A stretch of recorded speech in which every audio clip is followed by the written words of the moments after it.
Hello and welcome to Roche Orbital in the Odin system. I've had some people asking me how in the world can I get 200 diamonds per hour out of the Borann rings. So today we're going to talk about mining efficiency in my cutter. Of course, mileage may vary for you if you have a smaller ship and less internal space, but nonetheless the principles are the same. As you can see, I've got quite a bit of cargo. I carry a shield with me just because, just in case, and a 6A fuel scoop to make those jumps a little easier. I run 3 5A collector limpet controllers for 9 active limpets.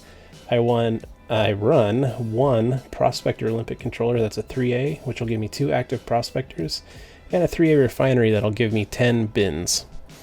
I run 4 2D mining lasers, and even though I'm not going to focus strongly on outfitting here, I do have a weapons-focused power distributor, and I know that there is a little bit of debate about weapons-focused versus charge-enhanced with cluster capacitors, I believe, which will give you a little more capacity, but also give you, a quicker recharge rate. I like weapons-focused just because I can one-shot the rocks, and it's not a problem.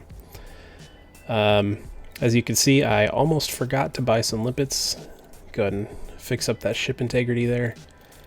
Normally I would take about 400 limpets with me on this trip, but since I'm just making a video real quick, I'm just going to bring 100 because I'm not going to do a full mining trip. So now that we are plotted for Borann, we're going to head out of the system. You can see me resetting my pips there.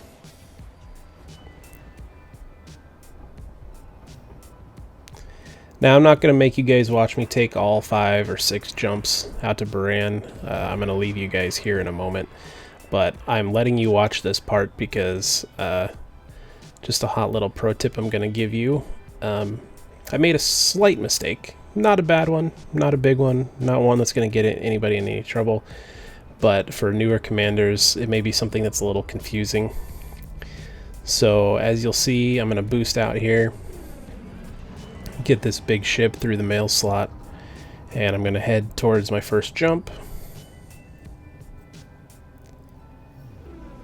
And as soon as I break mass lock, I try to jump. Uh-oh, I've exceeded drive fuel use limits. Well, that's because I bought limpets after I plotted my route, and the jump that it was going to give me was too long, so I had to go in there and replot. So with that, I'm going to leave you guys and fast forward the video here a little bit to skip the jumps, and I will see you on the other side.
So we have now made it to Borann and heading towards planet A2. And as you can see, I like to approach at an angle that I can clearly see all of the hotspots. So now we're going to find the overlapping triple hotspot, which is the one that's just under my nose right now. And I like to come in at a pretty steep angle so I can drop in. Now, with my HUD colors, I'm sorry. I'm used to it, so it's not a big deal, but it's not very clear. So I will switch to combat mode here in a second, and so you can more clearly see the zones. And here you can see the 3 hotspots, the markers for them, and that's what the orange overlay is. It's showing you exactly where the hotspots are, and these are the markers for them. So as I'm approaching, I actually don't like to target one. So where I like to aim is just underneath this middle one towards the planet. If you imagine the hotspots like a Venn diagram, the spot where all 3 overlap each other, that's what you need to be aiming for. So by coming in slowly like this, you can kind of more directly aim exactly where you want to go. And if you target the hotspot and fly straight to it, when you drop in, it's going to drop you in right at that marker, and that's not exactly what you want. So I'm coming down here, and as I get closer, I will target it, just so I can maintain situational awareness on how far away I am from it, because what I like to do is drop anywhere between 6 and 10 megameters away towards the planet from that hotspot. And if you look at my lower left panel, you can see the distance there. So you can see I'm kind of maneuvering to try and get a little more away from it. And I just let my ship drop in. Doing this won't harm you unless you're going too fast, but if you're going slow enough, it just gives you that message dropping too close, and it drops you out. So here I'm just kind of watching for these ships. If you don't know this already, what you want to do is you want to wait for them to scan you, because once they do, they'll leave you alone. Now, I'm going to set my filters, that's that button right there, to show only the points of interest. And if you look, your 2 closest ones are going to be the 2 that are closer together, and those are roughly 6.5 megameters away. And that next closest one is, I'm looking at a smaller screen here, so it's kind of hard to tell, like 25 to 30 megameters away. So that's how you can kind of tell by looking at the navigation menu which one you're closest to. So what I just did was I targeted the planet, because I like to keep the planet behind me, and that'll help me continue on in a straight line and not double back on myself. So now I'm going to head down and prospect a rock. One thing to know about prospectors is that they move at about 200 kilometers an hour, I presume is what that is.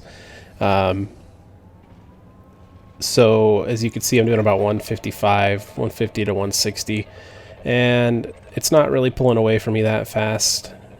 To give you an example, I speed up here to about 200, just so you can see that it's now actually moving towards me. So I slow back down, it's moving away from me.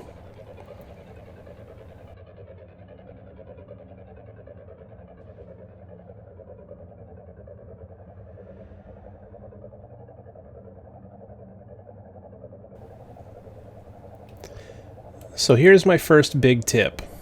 Since you have the possibility of 2 active prospectors at a time, you might as well use them. Now with 2 active prospectors, the way it works is when you fire, if you have 2 out there, when you fire one, then the first one that you fired will be gone. And now that one's going to continue on because I missed the rock. But now I have 2 active prospectors. Now the one that's on that rock behind me is going to die. The message up there says prospector failed. And while that one's moving, I'm going to line up my next shot. And then I keep the other one targeted. And then as soon as it hits the rock and I know what the contents are, then I move on. If it's not good, if it's good, then I mine it. So now that I know this one over here is not good on the left, then I fire. Now I know that other one that I fired is not good, so I'm going to target that one. I'll check it real quick. because I'm evaluating here. I need to move on the other side of these rocks.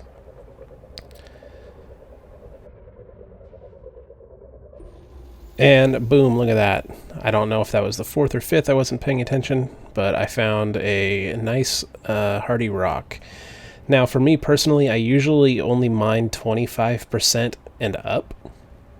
And you may be thinking, well, you're missing out on diamonds. Yes, but if you mine those lower percentage rocks, you're not getting as many diamonds as it might feel like you are. So it's really worth the time to just find the good ones. Find a limit for yourself. For me, it's 25. For you, it might be 20. But I really wouldn't recommend anything under 20 because I consider that to be wasted time. So I'm going to mine here. And as you can see, I'm watching it deplete. And I accidentally switched cockpit modes. And then what I typically do is, as soon as it's done depleting, then I turn around and I find the next rock to prospect as I am collecting.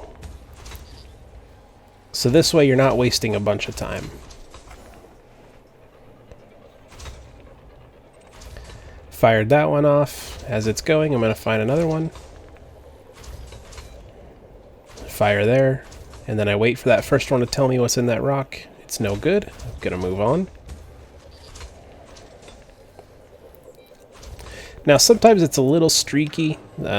You'll find good rocks and then you'll find garbage rocks. As you can see, this one was pretty good. So I'm going to go there as that other prospector is moving along. And that next rock is not great. I think I might pick that one up if I recall. I don't remember. It looks to be a little lower than my normal, but for the sake of the video, I didn't want to give you guys just a boring prospecting stream, so what I'm going to do now is I'm going to fast forward to let you guys watch my process in a speed that is not so slow, and then I'll pick up with you at the end. Make note, right now it is just in-game about to flip to 4:30. So pay attention to how long I'm mining for. And I will see you on the flip side.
So here I am moving up to my final rock. As you can see, it's a pretty decent one.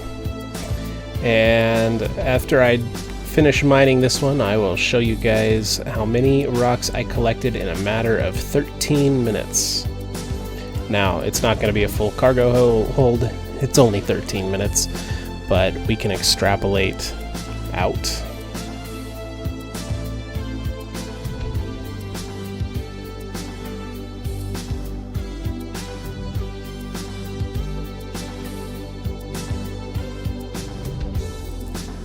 Now, the next thing that I like to point out is you see how I'm getting right on top of the fragments? That enables my collector limpets to work faster. Look at that. I think I ended up with 62 diamonds at the end of this in a matter of 13 minutes and about 14 minutes. So if you do 62 times 4, that'd be 248 diamonds per hour. Now, of course, there's going to be some variance to that because sometimes you hit a pay streak, sometimes you hit a shit streak. But with these principles, I think many of you will find that you can mine a lot faster than maybe you thought you could have.